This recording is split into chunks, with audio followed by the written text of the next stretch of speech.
ধূসর পৃথিবী আপনি লিখেছেন, পুরুষ ডাক্তার দিয়ে সন্তান ডেলিভারি করানোর বিষয়ে করণীয় কি জানাবেন? যদি বিকল্প না থাকে তাহলে এটি জায়েজ আছে। খুবই লজ্জার কথা যে আমাদের সমাজে এবং আপনার পৃথিবীর প্রায় দেশে এখন আপনার গাইনি হিসাবে অনেক পুরুষ ডাক্তার আপনার ট্রিটমেন্ট করাচ্ছেন এবং ট্রিটমেন্ট করছেন, এবং বাধ্য হয়ে আমরা তাদের সহযোগিতা নিতে হচ্ছে। একজন রোগী হিসাবে তিনি যদি বিকল্প না পান, কোনো নারী ডাক্তার না পান এবং বাধ্য হয়ে তিনি পুরুষ ডাক্তারের চিকিৎসা করাতে হয় তার মাধ্যমে, তাহলে তার জন্য জায়েজ আছে। কিন্তু একজন পুরুষ তিনি ডাক্তার হিসাবে এই পেশা গ্রহণ করা তার জন্য জায়েজ নয়। যেখানে আপনার পর্যাপ্ত আলহামদুলিল্লাহ এখন সারা পৃথিবীতে নারী ডাক্তার রয়েছে, তারা অন্য ক্ষেত্রে কাজ করছেন, তাহলে তারা কেন এক্ষেত্রে কাজ করবেন না? হ্যাঁ, যদি এরকম কোনো ব্যাপার থাকে যে এখানে পুরুষ ডাক্তার ছাড়া আর পাওয়া যাচ্ছে না বা অভিজ্ঞ কোনো নারী ডাক্তার নেই, তাহলে সেটিতে ভিন্ন বিষয়। কিন্তু সাধারণত আপনার প্রয়োজন ছাড়াও এই কাজটিকে নর্মাল করে ফেলা হচ্ছে। কারণ আসলে যে কোরআন হাদিসের নির্দেশনা, আল্লাহ তাআলার আদেশ শেষে এটার প্রতি ন্যূনতম কোনো শ্রদ্ধা বা এটার প্রতি আমাদের ন্যূনতম কোনো দায়িত্ববোধ যেন নেই, সেরকম একটা দৃশ্য আমরা আজকের পৃথিবীতে দেখতে পাচ্ছি। আল্লাহ তাআলা আমাদেরকে হেদায়েত দান করুন, বুঝার তৌফিক দান করুন। নিরুপায় হলে আপনি পুরুষ ডাক্তারের শরণাপন্ন হতে পারেন। আব্দুল্লাহ আল আনাস আপনি লিখেছেন, সফর শেষে গন্তব্যে পৌঁছানোর পরও কি কসর পড়তে হবে? আর সুন্নত নামাজ কি পড়া যাবে? সফর শেষে আপনি গন্তব্যে যখন পৌঁছে যাবেন তখন আর কসর পড়বেন কেন? আপনার গন্তব্যে পৌঁছে গেলে সে আপনার মানে মুকিম হিসাবে আপনি বিবেচিত হয়ে যান, তাহলে সেখানে আপনি পুরো সালাত আদায় করবেন। আর সুন্নত নামাজ আপনি সফরের কথা জিজ্ঞেস করেছেন, যদি সফরের কথা জিজ্ঞেস করে থাকেন সফরে সুন্নত নামাজ পড়বেন কিনা, তো অনেক উলামা ইকরাম সুন্নত নামাজ সফরে পড়তে নিষেধ করেন, বিশেষ করে আরাবিয়ান স্কলারগণ, এবং সেক্ষেত্রে তারা দলিল হিসাবে যুক্তি হিসাবে পেশ করে থাকেন যেখানে ফরজই আপনার ছাড় দেওয়া হয়েছে সেখানে আপনার সুন্নত পড়ার তো বিশেষ কোনো কারণ থাকতে পারে না। কিন্তু আমাদের উলামা ইকরাম বলেন যে, এবং হানাফি উলামা ইকরাম বলেন যে সুন্নত নামাজ তো কসর করা হয়নি, কসর তো করা যায় ফরজের ক্ষেত্রে, আল্লাহ তাআলা ছাড় দিয়েছেন। অতএব সুন্নত নামাজ সফরেও আমরা পড়ব। তবে সন্দেহাতীতভাবে সফরে এর গুরুত্ব কমে যায়, তবে ফজরের 2 রাকাত সুন্নতের গুরুত্ব সবসময় থাকে, সফরেও থাকে, হজরেও থাকে, সবার মতেই।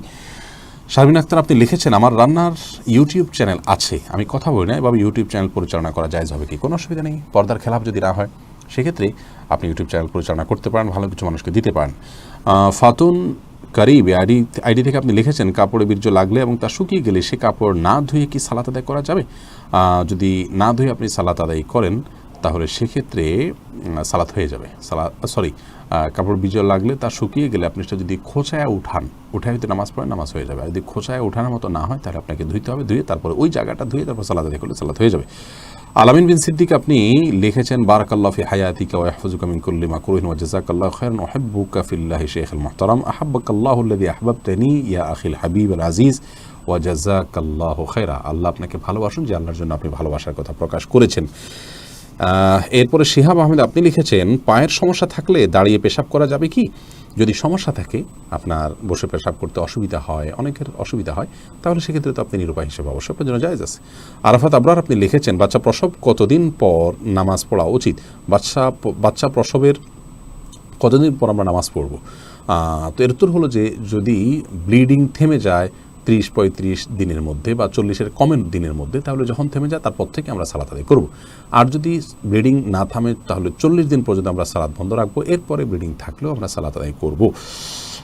মিনহাজ আকন্দ আপনি লিখেছেন, বর্তমান সময়ে একজন ভালো মুসলিম হতে গেলে দৈনিক রুটিন কেমন হওয়া উচিত জানালে উপকৃত হতাম। দৈনিক রুটিন হবে, একজন প্রাপ্তবয়স্ক সুস্থ মস্তিষ্ক সম্পন্ন মুসলমান 5 ওয়াক্ত সালাত আদায় করবেন এবং কোনো মানুষের গীবত পরনিন্দা করবেন না, চোখের হেফাজত করবেন, হারাম উপার্জন করবেন না, হারাম ভক্ষণ করবেন না, কোনো মানুষের অধিকার নষ্ট করবেন না। মৌলিকভাবে যে ফরজ কাজগুলো আছে সেগুলো করে যাবেন। সুন্নাহগুলোকে যথাসম্ভব খুঁটে জেনে আমল করার চেষ্টা করবেন। সুন্নাহগুলো বা নফল কাজগুলো তিনি করেন বা না করেন, অন্তত ফরজ 5 ওয়াক্ত সালাত খুব দৃঢ়তার সাথে, পুরুষরা জামাতের সাথে এবং মহিলারা ওয়াক্ত মতো আপন স্থানে আমরা 5 ওয়াক্ত সালাত আদায় করব। এর বাইরে যে কাজ করি সে কাজে আল্লাহর আদেশগুলোকে আমরা মাথায় রেখে তারপরে কাজ করব।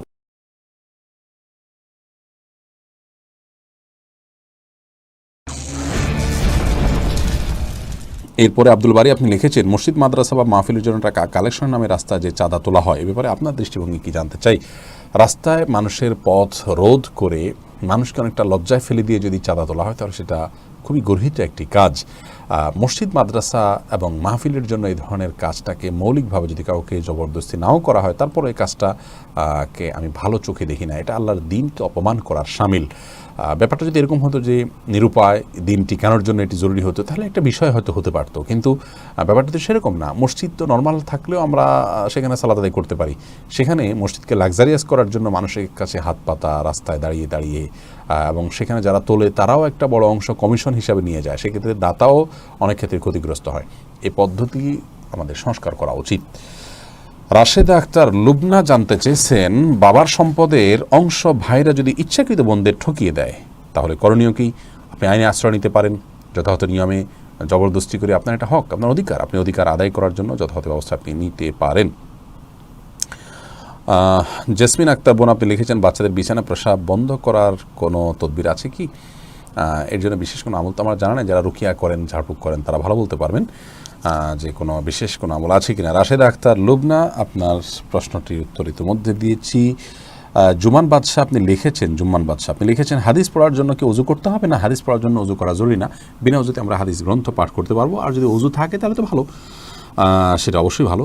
রোমা আপনি আইডি থেকে লিখেছেন, কোনো বালতিতে নাপাক কাপড় ভেজানো হলে যদি সেই বালতি থেকে ছিটা আসে তাহলে করণীয় কি? ছিটা যদি খুব বেশি আসে, অল্প পানিতে যদি নাপাক লেগে যায়, সে পানি পুরোটাই নাপাক হয়ে যায়, তাহলে ছিটা আসলে সেটা কিন্তু নাপাক লাগবে, যে জায়গায় ছিটা আসছে এটা ধুয়ে ফেলা উচিত। আর যদি ছিটাটা এত অল্প হয়, শুয়ের আগার পরিমাণ পানির পরিমাণ, তাহলে সেক্ষেত্রে অসুবিধা নেই। মাহিম মোস্তফা লিখেছেন, মাসিক শেষ বোঝার পরে পবিত্র হয়ে সেই ওয়াক্তের নামাজ পড়ার কিছুক্ষণ পর যদি আবার অল্প রক্ত দেখা দেয় তাহলে কি গত সালাতটা আদায় হয়েছিল? এমন হলে কি পাপ হবে? না, পাপ তো হবেই না, কারণ আপনি সুস্থ হয়েছেন, সেটা ধরে আপনি করেছেন। অবশ্যই এটার উপরে এই বিষয়টি নির্ভর করে যে যিনি এই অবস্থা শিকার হয়েছেন তার মাসিক হওয়ার সময় অভ্যাসটা কি জানাশোনা কিনা। যেমন অনেকের মাসে 7 দিন, 8 দিন বা 10 দিন হয়ে থাকে, একটা অভ্যাস হয়ে যায়, এটা নিয়ম হয়ে যায়, সেই নিয়ম অনুযায়ী তিনি বন্ধ হয়ে গেছে, তারপরে করেছেন, এরপর আবার দেখেছেন, তাহলে সেই পরবর্তী দেখাটা অসুস্থতা হিসাবে বিবেচিত হবে, তিনি সালাত কন্টিনিউ করবেন। আর যদি বরং নিয়মিত না হয়, বরং অনিয়মিতভাবে তার আপনার ঋতুস্রাব হয়, তাহলে সেক্ষেত্রে ভিন্ন বিষয় হবে। পুরো অবস্থা আপনার পর্যবেক্ষণ করা ছাড়া আপনার বিশদভাবে এই বিষয়টা বলা কঠিন।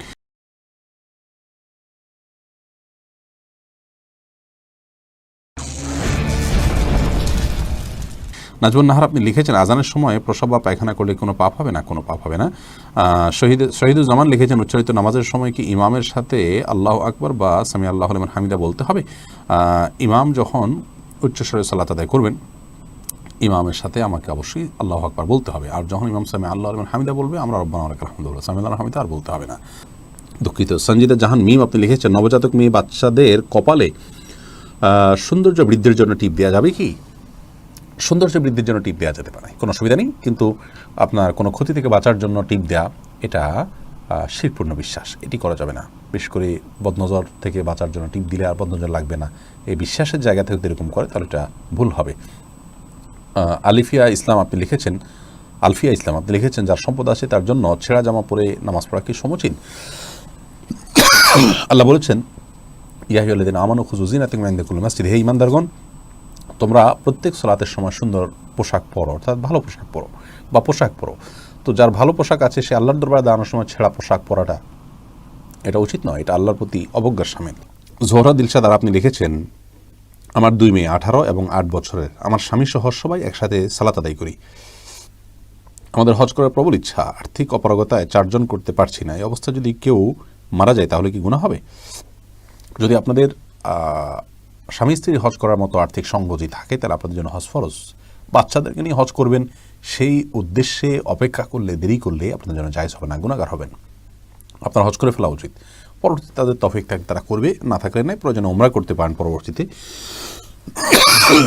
কিন্তু হজ করার সামর্থ্য থাকলে এবং সামর্থ্য হয়ে গেলে হজকে বিলম্ব করা এটা উচিত নয়, এটা নাজায়েজ একটি বিষয়। এরপর আয়েশা বিনতে জিসান আপনি লিখেছেন, এতবার কমেন্ট করে উত্তর পাইনি। এখানে যদি আপনি এই কমেন্টটিতে প্রশ্ন লিখতেন তাহলে হয়তো উত্তর পেয়ে যেতেন। আমাদের এই অপারগতার জন্য আপনারা আমাদেরকে ক্ষমা করবেন। অসংখ্য মানুষকে আমরা উত্তর দিতে না পারার কারণে তারা মনোবেদনায় থাকেন। দোয়া করেন আমরা প্রশ্নোত্তরের যে ওয়েবসাইট করেছি সেটাকে আমরা ডেভেলপ করে আমাদের স্বপ্নের জায়গায় যদি নিয়ে যেতে পারি তাহলে ইনশাআল্লাহ আপনাদের আক্ষেপ থাকবে না।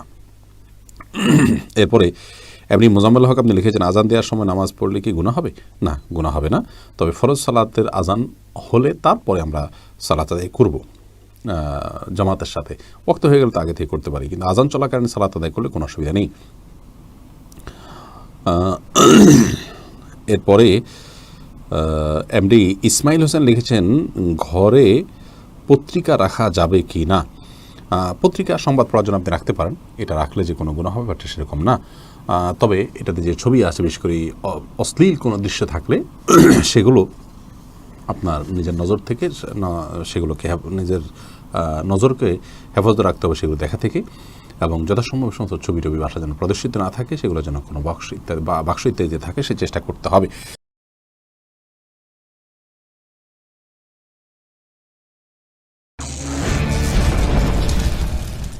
ইরানি কাকলি আপনি লিখেছেন বাচ্চাদেরকে কি বাবু ডাকলে কোনো সমস্যা আছে? মুসলমানরা কি আব্বাকে বাবা ডাকতে পারে? কোনো অসুবিধা নেই, দুইটাই করা যাবে।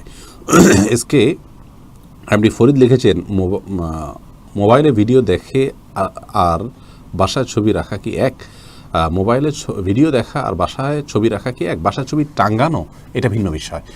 মোবাইলে দেখলে সেটা আপনার সফট কপি দেখলে একই জিনিস হবে না, বিশেষ করে প্রয়োজনের ক্ষেত্রে যদি রাখা হয়, কারণ এটা প্রদর্শিত হচ্ছে না এবং ঝুলিয়ে রাখা হচ্ছে না। সুরাইয়া সুলতান লিখেছেন রং ফর্সাকারী ক্রিম ব্যবহার করলে কি গুনাহ হবে?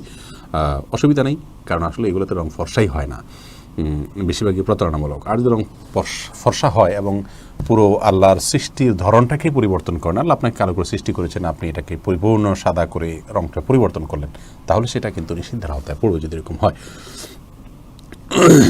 এরপরে ফরিদুদ্দিন আপনি লিখেছেন আরব দেশে জামাতে নামাজ পড়ে সালাম ফেরানোর পর মুনাজাত করে না, বাংলাদেশে কেন করে? কেন করেন? যারা করেন তারা বুঝেন। সালাতের পরে দোয়া কবুল হয়, দোয়া করা যেতে পারে, কিন্তু দোয়া করার যে সিস্টেম আমরা বানিয়ে নিয়েছি এটি হাদিস দ্বারা সাবেত নয়। নবী সাল্লাল্লাহু আলাইহি ওয়াসাল্লাম এটি করেছেন বলে প্রমাণিত নয়, সাব্যস্ত নয়। বাংলাদেশের বড় বড় মাদ্রাসাগুলোতে এগুলো নেই। মেখাল হাটাজারি মাদ্রাসা সহ বড় বড় দিনী কেন্দ্রগুলোতে, বিশ্ব ইজতেমা, কাকরাইল, দিনী যত কেন্দ্র আছে ম্যাক্সিমাম কেন্দ্রগুলোতে কিন্তু এভাবে হয় না। শারমিনারা হীরা লিখেছেন হিন্দু ছেলে মুসলিম হলে বিয়ে করা যাবে কি? যদি হয়ে যায় তাহলে ইসলাম গ্রহণ করলে করা যাবে অবশ্যই। রাবিউর রহমান লিখেছেন হিন্দু প্রতিবেশী দেয়া খাবার খেতে পারবো কি? একটু আগে তার বাসায় বানানো চিকেন নাগেটস দিয়েছে, চিকেন নাগেটস বাজার থেকে কিনে এনেছেন এবং সেটা হালাল, তাহলে সেক্ষেত্রে তিনি দিলে আপনি অবশ্যই খেতে পারেন। জাউজাতু নাহিদ এই আইডি থেকে বোন আপনি লিখেছেন মাহরাম ছাড়া আবাসিক হোস্টেলে একা থাকা যাবে কি না? আবাসিক হোটেলে যদি আপনি একা থাকেন সফর করা ছাড়া, সফর করা মাহরাম ছাড়া এটা নিষেধ।